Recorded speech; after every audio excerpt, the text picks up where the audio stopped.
We need to buy some time first.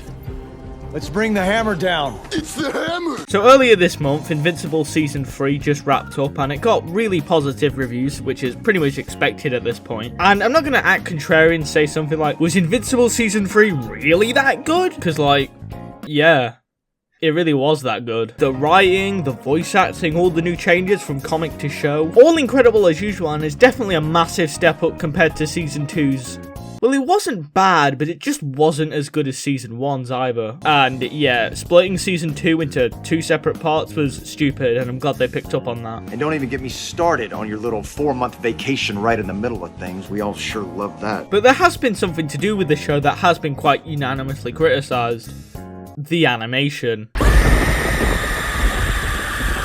Now, it's no secret that even from the beginning, Invincible has never really been much of a looker, usually making up for this fact with its compelling set of characters and story. But due to an influx of more well-made superhero shows that look really impressive for a TV budget, let's just say I look at Invincible and sigh. And I imagine from an outsider looking in, it must just seem like the silly internet people are being nitpicky again. And I mean, when you see people unironically say, bring back the animators, yeah, I can't blame the judgment call, but are there any truths to these critiques? Is Invincible actually animated like a masterpiece? And oh my god, can you shut the f*** up about the animators? But first, I'm using my time out. But it's not a sponsored segment. It's not a sponsored segment! So I imagine if you're a subscriber of the channel, you most likely saw the community post I put out about a month ago asking if you want more shorter videos that can be made more efficiently. And now that I know that you do want that, well, here they are. Videos like the one you're watching right now is more of what I had in mind. Also, it's not like I hate making the long form stuff, I really don't, but man is it really time consuming because it can either take up to 2 weeks or months. To make the issue more clear, I want to quickly point out that I'm mainly a one-man team here. Like, outside of the channel art and quick cameos by other content creators, I make everything else myself, from script writing, the thumbnail, editing, it's all just me. So to allow videos to come out at the very least on a monthly basis, expect some smaller stuff like this to accompany the long-form stuff.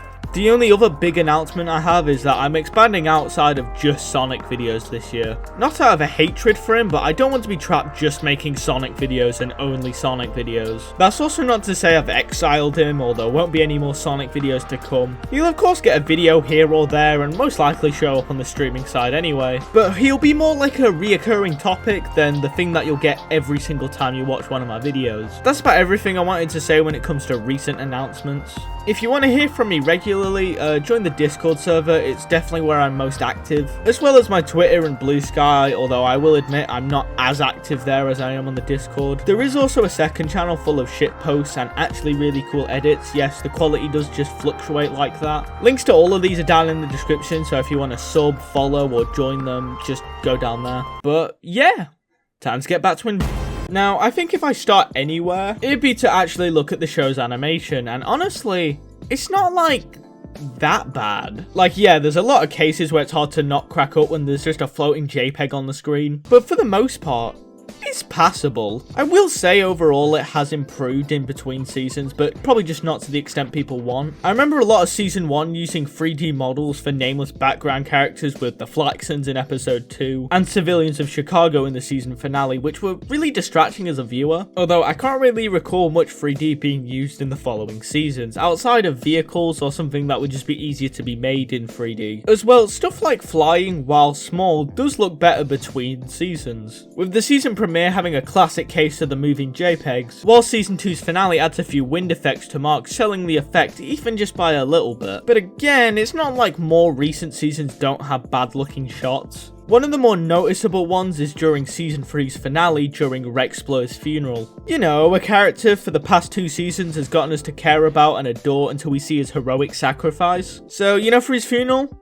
Yeah, let's just put them in their model sheet pose, that'll do. It probably hurts more when the comic is right there. Like, this is the scene in the comic, and here it is adapted in the show. It's a fucking night and day comparison. And again, honestly, I can kind of get it from the eyes of a comic fan. Like, you wait years to see these really cool moments from the comics to be adapted converted into animation and it's like, really, it looks like that? Now, I imagine a ton of you is just asking, what the fuck did he mean by the animators? Well, when Prime is ready to announce a new season of Invincibles around the corner, we get these 2 to 3 minute shorts in a burger mart featuring Mark and that season's most prominent character, with Alan for season 2 and Cecil for season 3. And wait, the animation?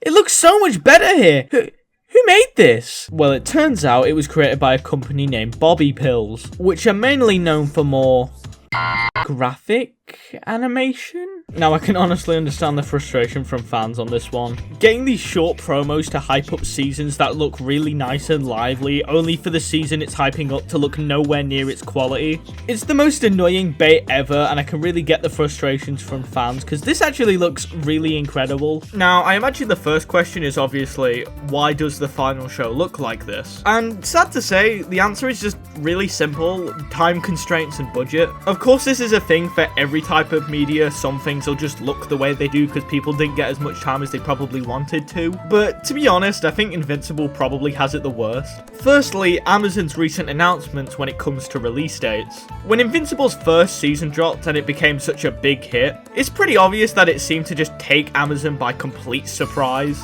And just a day before the season 1 finale, it was announced that the show had been renewed for its 2nd and 3rd season, which was clearly done as a response to the huge reception of the first season. It's clear because it took season 2 2 years and 6 months to release, you know, an extremely long time between seasons. I think everyone agrees it's been like a little ridiculous how long it's been. That's probably why they announced season 3 alongside season 2, so they could just shorten the gap between seasons, with season 3 releasing less than a full year after season 2 ended.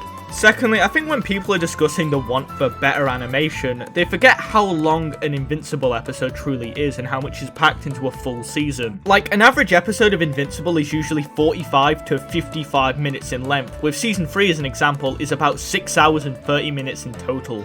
So these animators need to get over 6-hour seasons out on a yearly basis.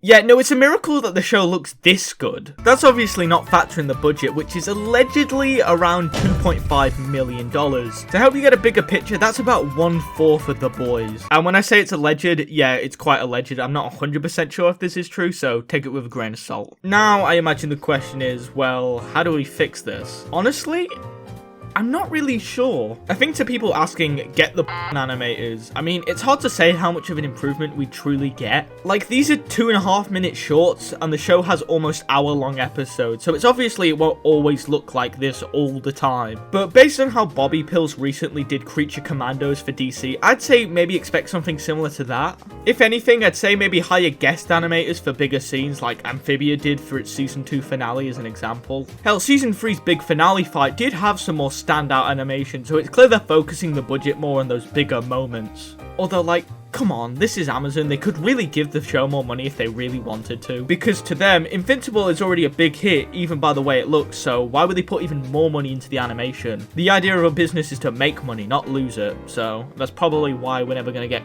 better animation per se. So no, I don't think the celebrity voice cast is the reason for the bad animation. Again, if Amazon wanted to, they could have both. So overall, it's just down to the animators not having enough time to really cook on some scenes. But yeah, that's all I have left to say. Go watch Invincible if you haven't already seen it. It's really good, even though I may have spoiled a few things. But if you have, go watch my videos, Mark.